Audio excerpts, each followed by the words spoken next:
இருக்கிறார்கள். இணைப்பிற்கும் பாஸ்டர் அழைப்புக்கு கொண்டு வந்து நாங்கள் வார்த்தையின் வெளிச்சத்தை காண்போம். Praise the lord pastor. Praise the lord Subha வழங்கோ. பிரைஸ் தி லார்ட் நேயர்களே. Praise the lord pastor. கர்த்தராகிய இயேசு கிறிஸ்துவின் நாமத்தினாலும் வார்த்தையின் வெளிச்சத்தின் பகுதியில் உங்களை நான் வாழ்த்தி வரவேற்கிறேன். வெளிச்சத்தை காண ஆவலாயிருக்கிறோம் பாஸ்டர், எடுத்து வாங்க. ஆமென். நாங்கள் இன்றைக்கு ஆபிரகாமை பற்றி பார்க்க போகிறோம். ஆபிரகாம் ஒரு மத வழிபாடுள்ள விக்கிர ஆராதனை உள்ள ஒரு குடும்பத்திலே இருந்து தேவன் பிரித்தெடுத்து ஆபிரகாமின் சந்ததியில பாருங்கள் கிறிஸ்தவர்களும் யூதர்களும் வருவதை நாங்கள் இன்றைக்கு பார்க்க போகிறோம். ஒரு ஜெபத்துடன் ஆரம்பிப்போம். கிருபையும் இரக்கமும் பரிசுத்தமும் நிறைந்த எங்கள் அன்பு தகப்பனே, ஆபிரகாமின் சந்ததியில ஆபிரகாமின் ஒரு மத வழிபாடுள்ள ஆபிரகாமை தேவன் தனக்கென்று பிரித்தெடுத்து ஆபிரகாமின் சந்ததியாக கிறிஸ்தவர்களையும் யூதர்களோடும் நித்திய உடன்படிக்கை பண்ணி எங்களை உம்முடைய ராஜ்யத்துக்கு அழைத்த தெய்வமே நன்றியோடு துதிக்கிறோம். ஆபிரகாமுக்குரிய சகல ஆசீர்வாதங்களும் இயேசு கிறிஸ்து கூடாக எங்களுக்கு தந்ததற்காக நன்றியோடு துதிக்கிறோம். உம்மை உயர்த்துகிறோம். இயேசு நாமம் உயரவும் நாங்கள் சிறுகவும் ஆபிரகாமுக்குள்ள சகல ஆசீர்வாதங்களும் இயேசு கிறிஸ்துவுக்குள்ளாக ஒவ்வொரு கிறிஸ்தவர்களும் பெற்றுக்கொள்ள மதங்களில் வாழுகிற மக்கள் ஒவ்வொருவரும் இயேசு கிறிஸ்துவ ரட்சகராக ஏற்றிக்கொண்டு இயேசு கிறிஸ்துக்குள்ள வரும் பொழுது ஆபிரகாமுக்குரிய சகல ஆசீர்வாதங்களையும் ஒவ்வொருவரும் பெற்றுக்கொள்ள இந்த கடைசி காலத்தில் அன்று அடிமைகளாக இருந்த இஸ்ரவேல் ஜனங்களை பொன்னோடும் பொருளோடும் கானான் தேசத்துக்கு அழைத்து சென்றதே நிஜமான கானான் தேசத்துக்கு எங்களை அழைத்திருக்கிறீர். எங்களுக்கு நீர் ஆசீர்வதித்து பொன்னோடும் பொருளோடும் பரம கானான் தேசத்துக்கு இந்த போவதற்கான இந்த மெய்யான கானான் தேசத்துக்கு போவதற்கான ஆசீர்வாதத்தை தந்து எங்களை இந்த கடைசி காலத்தில உம்முடைய ஊழியத்தை செய்ய உம்முடைய நாமத்தை உயர்த்த நீர் எங்களை தெரிந்தெடுத்த இந்த கடைசி கால சந்ததிக்காக நன்றியோடு துதிக்கிறோம். கேட்கிற ஒவ்வொருவரையும் ஒரு உணர்வுள்ள இதயத்தை கொண்டும் கேட்கிற காதுகளை கொண்டும் அவர்களுடைய இருதயங்களை மாற்றும்படியாக பரிசுத்தாவியார் அவர் இடப்படும்படியாக கடினமான இருதயங்களை சதியான இருதயமாக மாற்றி ஒவ்வொருவரையும் அந்த மத வழிபாடில் உள்ள ஒரு கடின இருதயத்தில இருந்து ஒரு தசையான இருதயமாக ஆபிரகாமை மாற்றி உனக்கு பிரியமான மகனாக மாற்றினது போல ஒவ்வொரு மதங்களில் வாழுகிற மக்களையும் நீர் இழுத்து கொள்வீராக. துதி கன மகிமை ஒன்றான மெய்த்தவனாகிய உமக்கை செலுத்தி ஆண்டவரின் ரட்சகருமாகிய இயேசு கிறிஸ்துவின் நாமத்தில் ஒவ்வொருவரையும் என் இருதயத்தின் ஆழத்தில் இருந்து ஆசீர்வதித்து ஜெபிக்கிறேன். எங்களை எப்பொழுதும் நேசிக்கிற எங்கள் நல்ல பிதாவே, ஆமீன். ஆதியாகமம் 11ஆம் அதிகாரம் 26வது வசனத்துல பார்க்கும் பொழுது தேராகு 70 வயதான போது பாருங்கள், தேராகுவுக்கு 70 வயதான போது ஆபிராம் நாகூர் ஆரான் என்பவர்களை பெற்றான். பாருங்கள், இந்த ஆபிராம் தான் அவனுடைய தாய் தகப்பன் வைத்த பேர் ஆபிராம். அந்த பேரோடு தேவன் ஆபிராமை அழைக்கிறார். பாருங்கள், ஈசாக்கை பெறும்போது ஈசாக்கு தான் தேவனுடைய வாக்கு தத்தத்தின் பிள்ளையாக இருக்கிறது. ஆபிரகாம், ஈசாக்கு, யாக்கோபு. அந்த ஈசாக்கை பெறும்பொழுது தேவன் ஆபிராம் என்ற பெயரை ஆபிரகாமாக மாற்றுகிறார்.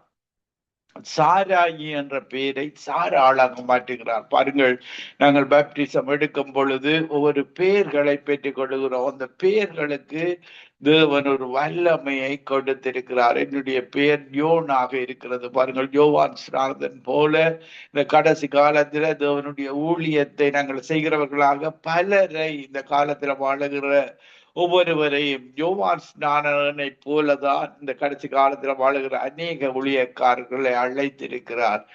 பாருங்கள், இப்படியாக இயேசுவை இரட்சகராக ஏற்றுக்கொண்டு எந்த மத இனமாக இருந்தாலும் இயேசுவை இரட்சகராக ஏற்றுக்கொண்டு அந்த பரலோக பாதைக்கு மனம் திரும்ப வேண்டும் என்று தேவன் ஒவ்வொருவரையும் அழைக்கிறார். இப்படியாக அந்த மத வழிபாட்டில இருந்த ஆபிராம் குடும்பத்தில் ஆபிரகாமை மட்டும் பிரித்தெடுக்கிறார். கர்த்தர் ஆபிரகாமை நோக்கி அவனுடைய பேர் தகப்பன் வைத்த பேரில கர்த்தர் அந்த மெய்யான தேவன் அழைக்கிறார். ஆபிரகாமை நோக்கி நீ உன் தேசத்தையும் உன் இனத்தையும் உன் தகப்பன் வீட்டையும் விட்டு புறப்பட்டு நான் உனக்கு காண்பிக்கும் தேசத்துக்கு போ. பாருங்கள், அவர் காண்பிக்கிற தேசம் கானான் தேசம், பாலும் தேனும் ஓடுகிற தேசத்துக்கு. பாருங்கள், அவர்களுடைய தகப்பன் வீடு ஒரு மத வழிபாடுள்ள ஐடல் வர்ஷிப் செய்கிறவர்களாக, ஒரு விக்கிராராதனை செய்கிற மக்களாக, இன்றைக்கு விக்கிராராதனையில இருக்கிற மக்களின் குடும்பத்துல தான் ஆபிரகாமையும் லோத்தையும் பிரித்தெடுக்கிறார். இப்படியாக எடுத்து அந்த நிஜமான கானான் தேசத்துக்கு ஆபிரகாமுடைய சந்ததியில கிறிஸ்தவர்களும் வருகிறார்கள், முஸ்லிமும் வருகிறார்கள், யூதர்களும் வருகிறார்கள். இப்படியாக இந்த மூன்று ஜனங்களையும் ஆண்டவர் தெரிந்தெடுத்திருக்கிறார். ஆனால் ரட்சிக்கப்படுவதற்கு கொடுக்கப்பட்ட நாமம் ஆண்டவராகிய இயேசு கிறிஸ்துவுடைய நாமம். யூதர்களை தேவன் ஆசீர்வதித்திருக்கிறார். ஆபிரகாமின் சந்ததியில வந்தபடியால் ஆசீர்வதித்திருக்கிறார். இஸ்மவேல் சந்ததியையும் பாருங்கள், இஸ்மவேல் சந்ததியையும் தேவன் 12 பிறவுகளாக கொடுத்து அந்த சந்ததியையும் தேவன் ஆசீர்வதித்திருக்கிறார். ஆபிராம் நிமித்தம் அவன் தேவனுடைய வார்த்தைக்கு கீழ்ப்படிந்து நடந்தது நிமித்தம் ஆபிரகாமின் சந்ததியாகிய முஸ்லிம் சந்ததி, யூத சந்ததி, கிறிஸ்தவ சந்ததி, இந்த 3 சந்ததியையும் ஆசீர்வதித்திருக்கிறார். ஆனால் நித்திய உடன்படிக்கையை ஆபிரகாமின் சந்ததியோடு செய்திருக்கிறார். ஆபிரகாமின் சந்ததி, ஆபிரகாம், ஈசாக்கு, யாக்கோபு, அந்த சந்ததி, அதுதான் இஸ்ரவேல் சந்ததியும் கிறிஸ்டியன் சந்ததியும் ஆபிரகாமின் சந்ததியில வருகிறது. ஆபிரகாமின் சந்ததியில தான் இந்த இஸ்மாவேல் பிறக்கிறான். அது இந்த உலகத்துக்குரிய ஆசீர்வாதத்தோடு அவர்களுடைய வாழ்வு முடிந்து போகிறது. ஆனால் அவர்கள் ரட்சிக்கப்படுவதற்கு அவர்கள் தவறான தெய்வத்தை, தவறான பேருள்ள ஒரு தெய்வத்தை அவர்கள் வணங்குவதனால இயேசு அந்த முகமதியருக்கு தேவையாக இருக்கிறது. இஸ்ரவேல் ஜனங்களும் இயேசு கிறிஸ்துவை இரட்சகராக ஏற்றுக்கொண்டு அபிஷேகம் பெற்ற ஒவ்வொருவரும் இயேசு கிறிஸ்து கூடாக நாங்கள் ஆபிரகாமின் சந்ததியாக யூதர்களும் கிறிஸ்தவர்களும் வருகிறார்கள். இஸ்ரவேலை தேவன் ஆசீர்வதித்து விட்டிருக்கிறார். ஆசீர்வாதமாக உள்ள தேசமாக கிறிஸ்டியனையும் ஆபிரகாம் இயேசு கிறிஸ்துவ இரட்சகராக ஏற்றுக்கொண்டு அபிஷேகம் பெற்ற ஒவ்வொரு கிறிஸ்தவனும் அவருடைய ஆவி இல்லாதவன் அவருடையவன் அல்ல. அந்த ஆவியை பெற்ற ஒவ்வொரு கிறிஸ்தவனும் ஆசீர்வதிக்கப்பட்டவன். இதற்காக தான் நாங்கள் வேதாகமத்தை தினமும் தியானிக்க வேண்டும். பாருங்கள், ஆபிரகாமுக்குள்ள நாங்கள் ஆசீர்வதிக்கப்பட்டவர்கள். துன்மார்க்கர் வழியில் இல்லாமலும் பாவிகள் உட்காரும் இடத்தில் உட்காராமலும் வேதத்தில் பிரியமாயிருக்கிற மனுஷன் பாக்கியவான், அவன் செய்வதெல்லாம் பாக்கியம். இப்படியாக அவனுடைய தேசத்தை, அவனுடைய இனத்தை, தகப்பன் வீட்டை, அந்த விக்கிர ஆராதனை குடும்பத்தை விட்டு, இனத்தை விட்டு, அந்த சந்ததியை விட்டு ஆபிரகாம் தேவனுடைய வார்த்தையின்படி ஆபிரகாம் போகிறான். பாருங்கள், ஆதியாகமம் 12ஆம் அதிகாரம் 2வது வசனத்தில நான் உன்னை பெரிய ஜாதியாக்கி உன்னை ஆசீர்வதித்து உன் பேரை பெருமைப்படுத்துவேன், நீ ஆசீர்வாதமாயிருப்பாய். உன்னை ஆசீர்வதிக்கிறவர்களை ஆசீர்வதிப்பேன், உன்னை சபிக்கிறவர்களை சபிப்பேன், பூமியில் உள்ள வம்சங்கள் எல்லாம் உனக்குள் ஆசீர்வதிக்கப்படும். பாருங்கள், இப்படியாக இன்றைக்கு நீங்கள் எந்த மதத்திலேயும் இருக்கலாம், ஐடல் வர்ஷிப்ல இருக்கலாம், ஆனால் உங்களை அழைக்கிறார். ஆபிரகாமை அழைத்த அதே தேவன் இன்றைக்கு இந்த ஐடல் வர்ஷிப்ல ஒவ்வொருவரையும் அழைக்கிறார். உங்களுக்கு குடும்பத்துல ஒருவரை அழைக்கிறார். அந்த ஒருவர் மூலமாக அந்த குடும்பம், அந்த தேசம், அந்த இனம் ரட்சிக்கப்படுவதற்காக தேவன் எல்லா மனிதர்களை நேசிக்கிற தேவனாக இருக்கிறார். நீங்கள் இந்த வர்ஷிப் செய்திருக்கலாம், பாவங்களை செய்து கொண்டு வாழலாம், ஆனால் உங்களை இயேசு நேசிக்கிறார். பாருங்கள், ஏன் அவர் நேசிக்கிறார் என்றால் ஆதியாகமம் 1ஆம் அதிகாரம் 26வது வசனத்தின்படி இது நாங்கள் let us make our image, நாங்கள் தேவனுடைய சாயலாக படைக்கப்பட்டவர். லெட் அஸ் டு 2 பேரை பற்றி குறிப்பிடப்பட்டிருக்கிறது. பாருங்கள், அது இயேசுவும் தேவனும் ஒன்றாக இருந்து அவர்களுடைய இமேஜில, தேவனுடைய இமேஜிலையும் இயேசுடைய இமேஜிலையும் தான் நாங்கள் உருவாக்கப்பட்ட அவருடைய இமேஜில தான் மனித குலம். நீங்கள் எந்த மத இனமாக இருந்தாலும் நீங்கள் தேவனுடைய சாயலாக படைக்கப்பட்டவர். அதனாலதான் தேவனுடைய சாயலாக படைக்கப்பட்ட மனிதன் அந்த நரகத்துக்கு போகக்கூடாது. அந்த நரகம் இந்த விழுந்து போன தூதர்களுக்கு ஒதுக்கப்பட்ட இடம். விழுந்து போன தூதர்கள் இன்றைக்கு மனிதனுடைய தோட்ஸை, பாவமான சாபமான தோட்ஸை கொடுத்து அவனை நரகத்துக்கு இழுத்து செல்கிறான். அதனால உங்களுக்கு இயேசு அந்த எதிர்க்கிற சக்தியை தருகிறார். பிசாசுக்கு எதிர்த்து நில்லுங்கள், அவன் உங்களை விட்டு ஓடி போவான். நீங்கள் பாவத்துக்கு இடம் கொடுத்தால், சாபங்களுக்கு இடம் கொடுத்தால், தவறுகளுக்கு, தேவனுக்கு பிரியமில்லாத காரியங்கள்ல இடம் கொடுத்தால், பாருங்கள், அவன் வந்து உங்களுடைய வாசற்படியில படுத்து கொண்டு தீமைகளை செய்கிறவனாக, ஜோன் 10:10 படி திருடுவன், கொல்லுவன், அழிப்பவன், பொய் பேசுபவன், இப்படியாக இன்றைக்கு அனைத்து யுத்தங்களுக்கு, தீமையான உலக காரியங்களுக்கும் அவன் தான் இந்த உலகத்தின் அதிபதியாக இருக்கிறான். பாருங்கள், இந்த திறவுகோல் பிசாசிடத்துல, ஆதாம் ஏவாளின் மூலமாக பிசாசிடத்துல கொடுக்கப்பட்டது. இயேசு அதை வெற்றி சிறந்த அந்த சகல அதிகாரத்தை இப்பொழுது ஊழியம் செய்கிற ஒவ்வொருவருக்கும் தந்திருக்கிறார். நாங்கள் ஆபிரகாமின் சந்ததியாக ஆசீர்வதிக்கப்பட்டவர்கள். பாருங்கள், மத்தேயு 6:33 தேவனுடைய ராஜ்யத்தை, நீதியை தேடுங்கள், மிகுதி எல்லாம் உங்களுக்கு கொடுக்கப்படும். தேவைகள் அனைத்தையும் அந்த ஒன்றான மெய்த்தேவன் இந்த உலக பரலோக பலகணிகளை திறந்து இந்த உலகத்தை ஆசீர்வதிக்கிறார். தீமை பெருகும் பொழுது அவர் ஜட்ஜ்மெண்ட் கொடுக்கிறார். இப்படியாக பாருங்கள், லோத்து அந்த சோதோம் கொமராவில குடியிருந்தான், ஆனால் ஆபிரகாம் மறு பக்கத்தில் குடியிருந்தான். பாருங்கள், சோதோம் ஒரு அழிக்கப்பட்ட பொழுது எங்களுடைய கர்த்தர் அவன் ஆபிரகாமின் நிமித்தம் லோத்தை பாருங்கள் அந்த அழிவிலே இருந்து பிரித்தெடுப்பதை நாங்கள் பார்க்கக்கூடியதாக இருக்கிறது. அந்த ஒன்றான மெய்த்தேவனிடத்தில் நீங்கள் விசுவாசம் வைக்கும் பொழுது, இயேசு கிறிஸ்துவை இரட்சகராக ஏற்றுக்கொள்ளும் பொழுது, நீங்கள் அந்த ஒன்றான மெய்த்தேவனுடைய பிள்ளைகளாகிறீர்கள். அவருடைய ஆவியை, பரலோகத்திலிருந்து அனுப்பப்பட்ட பரிசுத்த ஆவியை, 1 பேதுரு 1:12 படி பரலோகத்திலிருந்து அனுப்பப்பட்ட பரிசுத்த ஆவியை பெற்று நீங்கள் தேவனுடைய அந்த ஒன்றான மெய்த்தேவனுடைய ஆவியை பெறுகிறீர்கள். ஒன்றான மெய்த்தேவனாகிய உம்மையும் நீர் அனுப்பினவராகிய இயேசு கிறிஸ்துவை அறிந்து கொள்வது நித்திய ஜீவன். அவரை அறிய அவரை பற்றி அறிந்து கொள்ள உங்களுக்கு அந்த வார்த்தைகளை உங்களுடைய இருதயத்திலேயும் ஆத்மாவிலேயும்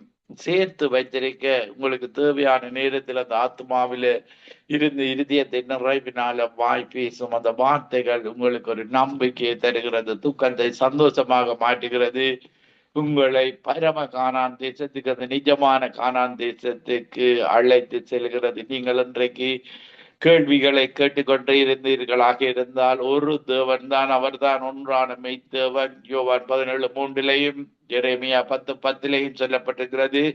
மதங்கள் எல்லாம், எரேமியா 10:11 சொல்லப்பட்டிருக்கிறது, மதங்கள் எல்லாம் அழிக்கப்படும், தேவர்கள் எல்லாரும் தண்டிக்கப்படுவார்கள். 2 வழிதான் இருக்கிறது. ஒன்று பரலோக பாதை, இயேசு கிறிஸ்துவை இரட்சகராக ஏற்றுக்கொண்டு நீங்கள் வாழும் பொழுது, வேதாகமத்துக்கு கீழ்ப்படிந்து வாழும் பொழுது பரலோக பாதை. நீங்கள் அவர் வேண்டாம் ரிஜெக்ட் பண்ணினால் அது நரக பாதையாக, பிசாசின் பாதையாக, தீமையின் பாதையாக, நீங்கள் சாபத்தை விரும்புகிற பிள்ளைகளாக மாற்றப்படுகிறது. அதற்காகத்தான் மதங்களை விட்டு அப்போஸ்தலர் 4:12 படி ரட்சிக்கப்படுவதற்கு கொடுக்கப்பட்ட ஒரே ஒரு நாமம் ஆண்டவராகிய இயேசு கிறிஸ்துடைய நாமம் என்பதை அறிந்து ஏற்றுக்கொண்டு அவர்தான் உயிருள்ள தெய்வம் என்பதை நீங்கள் உணர்ந்து, இருதயத்தில் அவர் எனக்காக மரித்து சிலுவையில மரித்து 3ஆம் நாள் உயிர்த்தெழுந்து இன்றைக்கு ஒரு உயிரோடு இருக்கிற தெய்வம், அவருடைய இரத்தம் ஒன்றுதான் எங்களுக்கு பாவங்களை கழுவி விடுகிறது என்ற ஒரு உணர்வோடு வாழும் பொழுது அவர் உங்களை தரிசனம் தருவார். உங்களுடைய வாழ்க்கையை மாற்றுவார். பாருங்கள், தவறான பாதையில நீங்கள் போய்கொண்டிருக்கலாம். இப்ப தெற்கு திசையில போய்கொண்டிருந்தீர்களாக இருந்தால் அவர் வட திசையை 180 டிகிரி உங்களுடைய மதங்களில் இருந்து அந்த மெய்யான தேவனின் பக்கமாக அவர் திருப்புகிற தேவனாக இருக்கிறார். கம்பாஸ், வடக்கை நோக்கி பார்க்கிறோம். அதே போலதான் எங்களுடைய தேவன் தெற்கிலே போய்கொண்டிருந்த ஒவ்வொரு மதங்கள் தெற்கு பக்கத்துல போகுது என்றால் அவர் 180 டிகிரி திருப்பி அந்த மெய்யான இரட்சகராகிய இயேசு கிறிஸ்துவின் பக்கத்துல வரும் பொழுது அந்த மெய்யான தேவனை நீங்கள் கண்டுகொள்வீர்கள். பாருங்கள், அவர் ஆவியாக இருக்கிறார். நீங்கள் உங்களுடைய சரீர பிரகாரமாக நீங்கள் அவரை தேடி கண்டுபிடிக்க முடியாது. தேவன் எல்லாருக்கும் அந்த கன்சியஸ் மைண்ட் கொடுத்திருக்கிறார். நீங்கள் எந்த மதமாக இருந்தாலும் உங்களுடைய இருதயத்தில ஒரு தவறு செய்யும் பொழுது உணர்த்தும். இது நான் கள்ளத்தராசு, இப்படி இது செய்கிறேன், லஞ்சம் வாங்குறேன் என்றால் உங்களுடைய இருதய பலகைகளில எழுதப்பட்டிருக்கிறது. பாருங்கள், பழைய ஏற்பாட்டு காலத்துல மோசே மூலமாக கற்பனைகளை கொடுத்தார், கட்டளைகளை கொடுத்தார். பாருங்கள், மோசே மூலமாக இப்படித்தான் வாழ வேண்டும் என்று. பாருங்கள், அவர்கள் அந்த பலியை தொடர்ந்து செலுத்தி கொண்டே வந்தார்கள். அது ஒரு முடிவில்லாத நியாயப்பிரமாணம், ஒரு முடிவில்லாமல் போய்கொண்டிருந்தது. நியாயப்பிரமாண நிறைவேறுதலாக அன்பை கொண்டு வந்தார். கிருபையையும் சத்தியத்தையும் இயேசு கிறிஸ்து மூலமாக கொடுக்கப்பட்டது. மோசை மூலமாக நியாயப்பிரமாணம் கொடுக்கப்பட்டது. பாருங்கள், அன்பு கட்டளையை கொடுத்தார். அன்பு தேவனை நாங்கள் முழு இதயத்தோடும், முழு ஆத்மாவோடும், முழு பலத்தோடும், முழு சிந்தையோடும் அந்த ஒன்றான வைத்தவரை அன்பு கூற வேண்டும், பிறரை அன்பு கூற வேண்டும். பிறரை அன்பு கூறும் பொழுது நீங்கள் அன்பு செய்யும் பொழுது அவர்களுக்கு விரோதமாக பாவம் செய்ய மாட்டீர்கள். இதுதான் நியாயப்பிரமாணத்தின் நிறைவேறுதல். அன்பில இயேசு அன்பின் கட்டளையை எங்களை கொடுத்துள்ள எல்லா மனிதர்களையும் நாங்கள் நேசிக்க வேண்டும். அவர்களுக்கு இருக்கிற மத ஆவிகள், பொல்லாத ஆவிகள், பாவ ஆவிகள், சாப ஆவிகள், அந்த ஆவிகளுக்காகத்தான் நாங்கள் ஜெபிக்க வேண்டும். அந்த ஆவிகள் அகலும் பொழுது அந்த மனிதன் இயேசுடைய பரிசுத்த ஆவியானவர் இறங்குகிறார். பரிசுத்த ஆவியானவர் இறங்கும் பொழுது அவருடைய வாழ்க்கை மாறுகின்றது. பரிசுத்த ஆவியை நீங்கள் எந்த மத இனத்தில இருந்தாலும் இயேசு கிறிஸ்துடைய ஆவி, அந்த ஒன்றான மெய்த்தேவனுடைய ஆவி, சத்திய ஆவியாக, அது ஒரு பரிசுத்த ஆவியாக எங்களுடைய வாழ்க்கையில, இந்த சரீரத்தில தான் பாவ சரீரமாக இருக்கிறது. ஆதாம் ஏவாள் செய்த பின்புதான் இந்த பாவ சரீரம் எங்களுக்கு வந்தது. அந்த பாவ சரீரத்திலே இந்த விடுபடுகிறதற்கு தான் இயேசு கிறிஸ்து தன்னுடைய பரிசுத்த சரீரத்தை அந்த குட் ஃப்ரைடே தினத்தில் அதனுடைய பரிசுத்த சரீரத்தை சிலுவையில இரத்தம் சிந்தி மரித்தார். பரிசுத்தர் மரிக்க வேண்டும். பாருங்கள், இந்த உலகத்துல யாரும் அதை சிலுவையில மரிக்கிறவர்களுடைய ரத்தம் பாவ ரத்தம். இயேசு கிறிஸ்து பரலோகத்திலிருந்து அனுப்பப்பட்ட பரிசுத்த ஆவியினால கற்பந்தரித்து பரிசுத்தமாக வாழ்ந்து பரிசுத்த ரத்தம் இந்த உலகத்துல சிந்தப்படுகிறது. அந்த ரத்தம் தான் எங்களுடைய பாவங்கள் அனைத்தையும் கழுவி, எப்படி இயேசு மரித்து உயிர்த்தெழுந்தாரோ அவர் மீண்டுமாக வரும் பொழுது நாங்கள் உயிரோடு இருக்க நாமம் எடுத்துக் கொள்ளப்பட்டு அவருடைய வரிசையில நாங்கள் 1 தெசலோனிக்கர் 4:13 வசனத்தில இருந்து பார்க்கும் பொழுது, கிறிஸ்துவுக்குள் நெத்திரி அடைந்தவர்கள் முதலாவது எழுந்திருப்பார்கள். அதன் பின்பு நாமும் உயிரோடு இருக்கு நாமும் எடுத்துக் கொள்ளப்பட்டு அவரோடு நித்தியமாக வாழுகிற வாழ்வை இயேசு கிறிஸ்துடைய ராஜ்யத்தில ராக்காலம் இல்லாத ராஜ்யம், கவலை இல்லாத, கண்ணீர் இல்லாத, துக்கம் இல்லாத, மரணமே இல்லாத ராஜ்யத்தில வாழுகிற வாழ்வை தேவன் தருகிறார். பாருங்கள், ஆபிராமுடன் தேவன் இடப்படும் பொழுது ஆபிரகாம் அந்த இடத்தில் ஒரு பலிபீடத்தை கட்டுகிறார். உங்களோடும் நீங்கள் இந்த காலத்துல தரிசனத்தை தருவார். தரும் பொழுது இப்படியாக அவர் இடப்படும் பொழுது உங்களோட நீங்க அவரை உணரக்கூடியதாக இருக்கும். இடப்படும் பொழுது நீங்களும் தேவனுக்கு ஊழியம் செய்ய வேண்டும். பாருங்கள், இந்த அபிஷேகத்தை தந்திருக்கிறது எங்களுக்கு ஊழியம் செய்வதற்காக. நொறுங்குண்ட இருதயங்களுக்கு தேவனுடைய வார்த்தையை அறிவிக்க வேண்டும். இயேசு இந்த உலக 5 கண்டங்களில் உள்ள சகல மக்களுக்கும் அறிவிக்க வேண்டும். அதன் பின்புதான் முடிவு வரும். பாருங்கள், வார்த்தை மட்டும் ஒளிந்து போகாது. வானமும் பூமியும் ஒளிந்து போகும், தேவனுடைய வார்த்தை தான் என்ற நிலைக்கும். அங்க வார்த்தையின்படி வாழும் பொழுது இயேசு வார்த்தை மாம்சமாகி இயேசுவாக வந்தார்.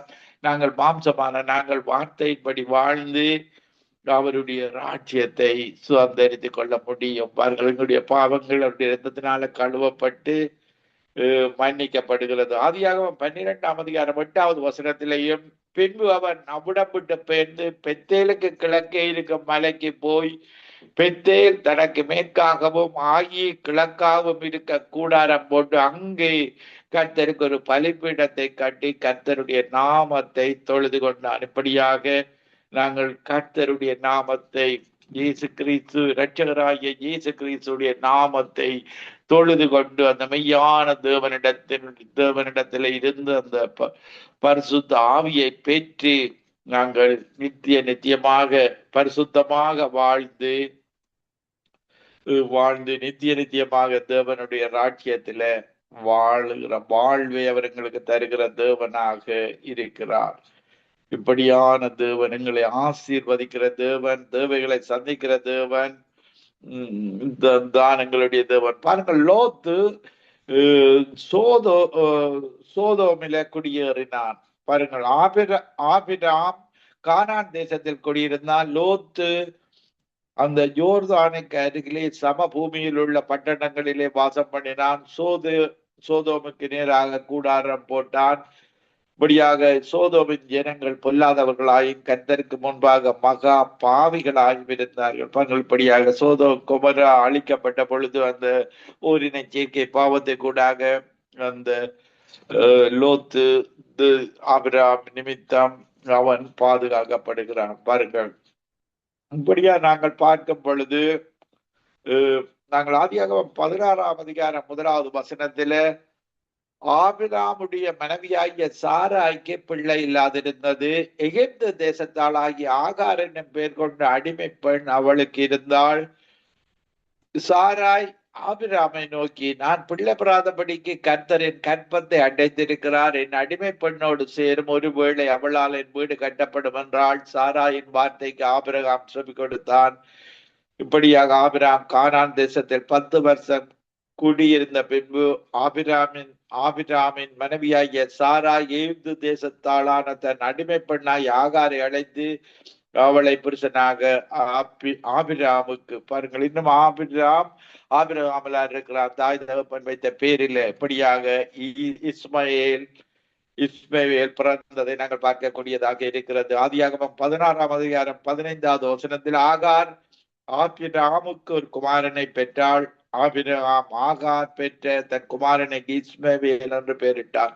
பாருங்கள், தேவன் அந்த இஸ்மவேல் சந்ததியையும் 12 பிரபுக்களை உருவாக்கி அந்த இஸ்மவேல் சந்ததியை ஆசீர்வதிக்கிறார். தேவனுடைய சித்தப்படி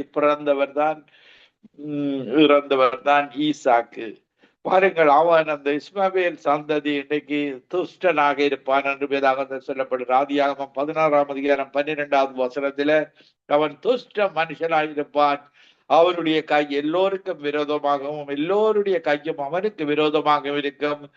தன் சகோதரர் எல்லாருக்கும் எதிராக குடியிருப்பான். இன்றைக்கு பல யுத்தங்களுக்கு காரணம் இந்த துஷ்ட சந்ததியாக இருக்கிறது. அவர்கள் இயேசுவை அறிந்து கொள்ளும் பொழுது பாருங்கள், அவர்கள் ரட்சிக்கப்படுவார்கள். பாருங்கள், தவறான பெயரை தங்களுடைய கடவுளுடைய பெயராக வைத்திருக்கிறார்கள். இப்படியாக அந்த சமூகத்தில பிசாசின் கிரிகைகள் அதிகமாக இருக்கிறது. இப்படியாக ஆபிரகாம் 99 வயதானபோது ஆதியாகமம் 17ஆம் அதிகாரம் 1வது வசனத்தில ஆபிராம் 99 வயதானபோது கர்த்தர் ஆபிராமுக்கு தரிசனமாகி, நான் சர்வையுள்ள தேவன், நீ எனக்கு முன்பாக நடந்து உத்தமனாயிரு. பாருங்கள், அவன் அந்த ஆகார் என்ற மனைவியோடு பிள்ளையை பெற்று விட்டான். பாருங்கள், தேவன் சொல்லுகிறான், நீ உத்தமனாயிரு என்று சொல்லி இப்படியாக நாங்கள் பார்க்கும் பொழுது அவர் ஆதியாகமம் 17ஆம் அதிகாரம் 5வது வசனத்தில பாருங்கள், அந்த ஆபிராம் என்று தாய் தகப்பன் வைத்த பெயரை அந்த ஆபிராமுக்குத்தான் இஸ்மவேல் பிறக்கிறான். பாருங்கள், ஈசாவின் சந்ததியாக அது வருகின்றது. தேவனுடைய சித்தம் ஆபிரகாம் பேரை மாற்றுகிறார். பாருங்கள், ஆதியாகமம் 17ஆம் அதிகாரம் 5வது வசனத்தில, இனி உன் பேர் ஆபிராம் எனப்படாமல் நான் உன்னை திரளான ஜாதிகளுக்கு தகப்பனாக ஏற்படுத்தினபடியால் உன் பேர் ஆபிரகாம். பாருங்கள், அதனுடைய பெயர் மாற்றப்படுகிறது. தகப்பன் வைத்த பேர் ABRAM.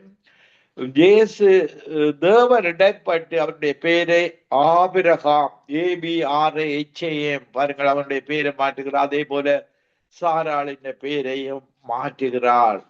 அந்த மகளை குயினாக சாராயியை சாராளாக மாற்றி பாருங்கள், ஈசாக்கை தேவனுக்கு பிரியமான அந்த வாக்குத்தத்தமுள்ள பிள்ளையாகிய ஈசாக்கை கொடுப்பதை நாங்கள் பார்க்கக்கூடியதாக இருக்கு. இப்படியாக ஈசாக்கின் சந்ததியில ஆபிரகாமின் குமாரனாகிய தாவீதின் குமாரனாகிய இயேசு கிறிஸ்து பிறக்கிறார்.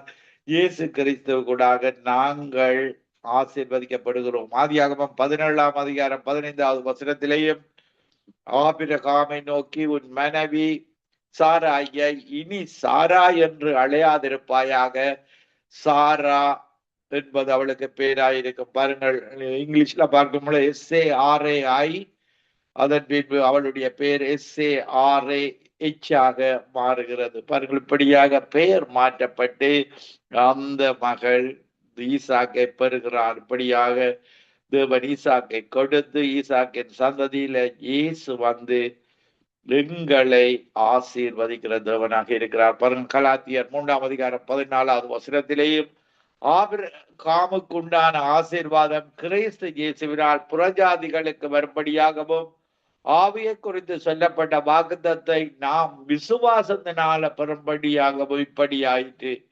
ஆபிரகாமுக்கும் அவனுடைய சந்ததிக்கும் வாக்குத்தத்தங்கள் பண்ணப்பட்டன. சந்ததிகளுக்கு என்று அநேகரை குறித்து சொல்லாமல் ஒரு சந்ததிக்கு என்ற ஒருவனை குறித்து சொல்லி இருக்கிறார். அந்த சந்ததி கிறிஸ்துவை, அந்த கிறிஸ்துவை இரட்சகராக ஏற்றுக்கொண்டு அவருடைய ஆவியின் அபிஷேகத்தை, பரிசுத்த ஆவியை, பரலோகத்திலே அனுப்பப்பட்ட பரிசுத்த ஆவியை பெற்று இயேசு கிறிஸ்துவின் தேவனுடைய பிள்ளைகளாக மாறும் பொழுது நாங்கள் ஆசீர்வதிக்கப்பட்டவர்கள். ஆபிரகாமின் சந்ததியாக நாங்களும் யூதர்களும் ஆபிரகாமின் சந்ததியாக இருக்கிறோம். பாருங்கள், இந்த முகமதியர் இயேசுவை இரட்சகராக ஏற்றுக்கொள்ள வேண்டும். அவர்கள் தவறான பெயரை, தங்களுடைய கடவுளுக்கு தவறான பெயரை வைத்திருப்பதன் நிமித்தமும் கடைசி ப்ராஃபிட் முகமதியர் என்று சொல்லப்பட்டதன் நிமித்தமும் பாருங்கள், அவர்கள் இயேசு இடத்துல வந்துதான் அந்த ரட்சிப்பை பெற்றுக்கொள்ள வேண்டும். நான் உங்களுக்காக ஒரு பாடலை பாடி ஜபிக்கிறேன். உன்னை ஆசீர்வதிக்கவே ஆசீர்வதித்திடுவே, உன்னை பெருக பண்ணவே பெருக பண்ணிடுவே, உன்னை ஆசீர்வதிக்கவே ஆசீர்வதித்திடுவே, உன்னை பெருக பண்ணவே பெருக பண்ணிடுவே, நிச்சயமாகவே முடிவு உண்டு, நம்பிக்கை வீண் போகாது, நிச்சயமாகவே முடிவு உண்டு, நம்பிக்கை வீண் போகாது, உன்னை ஆசீர்வதிக்கவே ஆசீர்வதித்திடுவே, உன்னை பெருக பண்ணவே பெருக பண்ணிடுவே. நாம் ஆண்டவரே, இன்றைக்கு இயேசு கிறிஸ்து கூடாக ஆபிரகாமின் சந்ததியாகிய எங்களை நீர் ஆசீர்வதிக்கிற தேவனாக இருக்கிறீர்.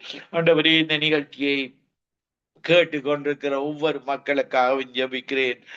நீர் அந்த ஐடல் வர்ஷிப்ல இருந்து, விக்கிர ஆராதனையில இருக்கிற மக்களிடத்தில இருந்து அந்த ஆபிரகாமை தெரிந்தெடுத்து பிரித்தெடுத்து நீர் சொன்ன கானான் தேசத்துக்கு அந்த மகனை அழைத்து சென்றீர். அதே போல ஒவ்வொரு விக்கிர ஆராதனை உள்ளவர்கள், இப்படியான தவறான மத வணக்கம் உள்ளவர்கள் ஒவ்வொருவரும் இயேசுவை இரட்சகராக ஏற்றுக்கொண்டு அந்த பரம கானான் தேசத்துக்கு இந்த காலத்துல இழுத்துக் கொள்வீராக. ஆண்டவரே, இயேசு கிறிஸ்து இரட்சகராக ஏற்றுக்கொண்டு அவருடைய ஆவியின் அபிஷேகத்தை பெற நாங்கள் ஒவ்வொருவரும் இயேசு கிறிஸ்து கூடாக நாங்கள் ஆபிரகாமின் சந்ததியாக, யூதர்கள் இன்றைக்கு ஆபிரகாமின் சந்ததியாக இருக்கிறார்கள். அவர்களை நீர் அழைத்த தேவன். ஆனாலும் இன்னும் இயேசுவை ஏற்றுக்கொள்ளாமல் இருக்கிறார்கள். ஆனாலும் அவரை நீர் பரம கானான் தேசத்துக்கு அழைத்து செல்கிற தேவனாக இருக்கிறீர். அவர்களுக்கு தீமைகள் வராதபடி அந்த மக்களும் இயேசு கிறிஸ்து அறிந்து கொண்டு அந்த வாக்கு தத்துவத்தின்படி பரம கானான் தேசத்துல நாங்கள் ஒவ்வொரு கிறிஸ்தவர்களும் ஒவ்வொரு யூதர்களும் பரம கானான் தேசத்துல ஒன்றாக கவலை இல்லாத, கண்ணீர் இல்லாத, துக்கம் இல்லாத, அந்த மரணம் இல்லாத அந்த ராஜ்யத்துல வாழ இருந்த கிருபைக்காக பார்க்கிறான். இந்த நேரத்தில் ஒவ்வொரு மக்களுக்காகவும் ஜெபிக்கிறேன். ஆண்டவரே, இந்த பரிசுத்த ஆவியை பரலோகத்திலிருந்து அனுப்பப்பட்ட பரிசுத்த ஆவியை இந்த நேரத்தில் ஒவ்வொருவர் மேலும் உச்சந்தலையிலிருந்து உள்ளங்கால் வரைக்கும் ஆபிரகாமின் ஆசீர்வாதத்தோடு அனுப்புவீராக, ஒவ்வொருவரை நிரப்புவீராக.